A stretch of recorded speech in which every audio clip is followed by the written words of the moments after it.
Dans cette série d'initiation sur les réseaux, je voudrais vous présenter dans ce 7e cours les réseaux clients-serveurs. Je vous souhaite un excellent cours à tous. Voyons pour commencer comment définir et schématiser un réseau de type client-serveur.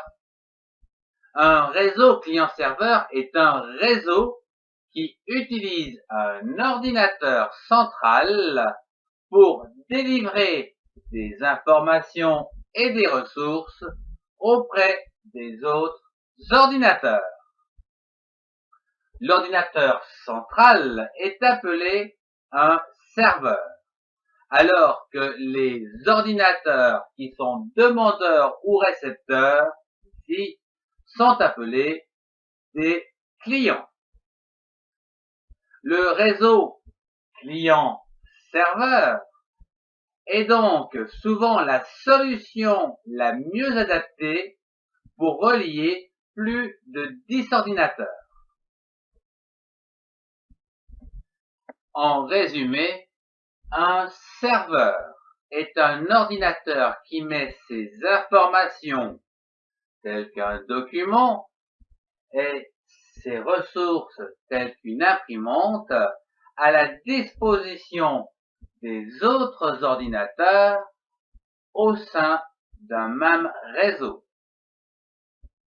Quant au client, c'est donc un ordinateur qui peut utiliser les ressources du serveur, comme par exemple l'imprimante, et accéder aux informations qui sont stockées sur ce dernier.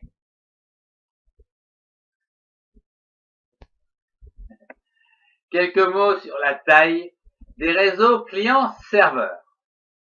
Il existe des réseaux clients-serveurs de toutes les tailles. Ils sont adaptés aux réseaux ayant un grand nombre d'ordinateurs clients. Cette solution de réseau client-serveur répond très bien aux besoins des grandes sociétés. Voyons d'un peu plus près les serveurs. Sur un réseau client-serveur, les serveurs prennent en charge la plupart des tâches importantes. Ils sont particulièrement puissants et adaptés. Ils disposent en outre d'une grande capacité de stockage. Ces super ordinateurs appelés serveurs ont pour rôle de fournir un certain nombre de services aux ordinateurs clients. Un des premiers services est bien sûr le service d'identification qui va permettre de sécuriser l'accès de ces clients au réseau. Puis, vous avez le service ou le serveur de fichiers qui lui a pour rôle de stocker et de gérer les fichiers des ordinateurs clients. Vous avez le serveur d'impression qui a pour rôle, lui, de contrôler les travaux d'impression des ordinateurs clients.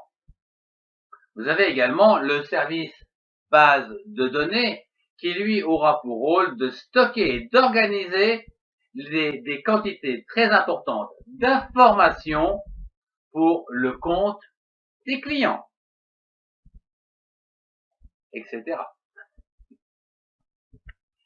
Je voudrais terminer par quelques mots sur les systèmes d'exploitation au niveau des réseaux clients-serveurs qui sont en vogue, à savoir Windows 2003 Server et également dans le monde du free, Linux.